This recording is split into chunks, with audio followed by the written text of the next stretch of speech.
Hey, this is Matt Wenning at winningstrength.com, and today we're going to talk about the different types of strength.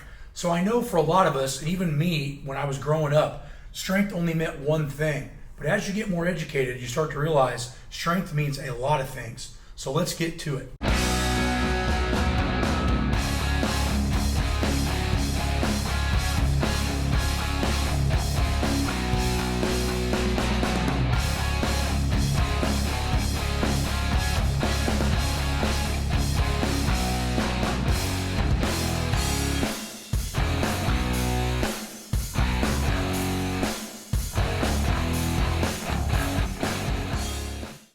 The first one that we're going to talk about is absolute strength.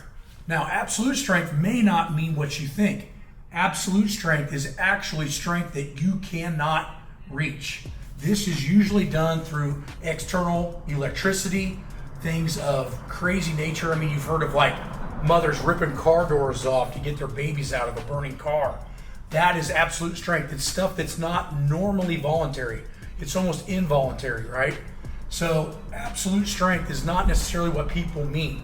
It's usually an external factor causing this to have to happen, and a lot of times this creates massive amounts of injury just based on the fact that it's usually over what you can turn on. Now back to what most people think absolute strength is, maximum voluntary strength. So voluntary means you're doing it.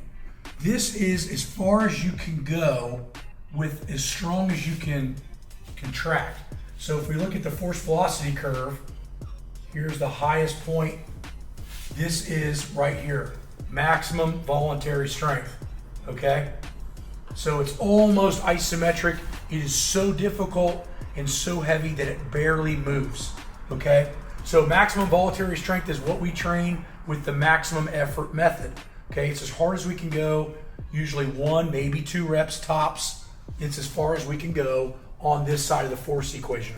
Explosive strength is the ability to create a massive amount of power in the shortest period of time. So if again, look at the force velocity curve, this is going to be where you're at. Explosive strength is you're trying to generate as much power as you can with a very short time window. This is very important for sports.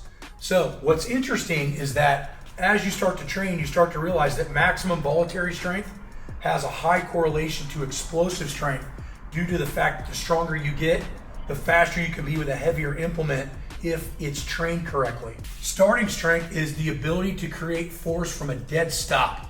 Let's look at like a deadlift off the floor as heavy as possible, sprinting right off the blocks, change of direction very quickly. So starting strength is very important for gaining momentum as you first start to take off. I would say that starting strength is usually one of the most important things if you're trying to be insanely strong, because if you can get it moving very quickly, you can create inertia and therefore you have a better chance of beating the bar. So if we look at bench presses like Maddox, look how fast he comes off of his chest. That's the reason that he has the all-time world record on the bench. His starting strength is nearly insane. Now relative strength kind of ties all of this together with an equation that's including your body weight. So if you're insanely strong and light, it's going to be a lot different than if you're the same strength but you weigh 50 more pounds or 100 more pounds.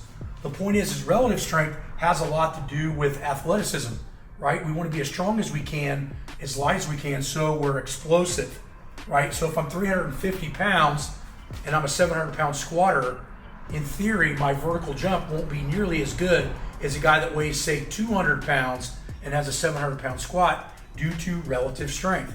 The heavier person is going to have to move a heavier body weight. Therefore, it's going to make it very difficult. So I hope this starts to open your mind up a little bit onto what these different types of strengths are and why you should be promoting them in your training. Notice that the force velocity curve starts to play a very large role in the different types of strength and when they are initiated.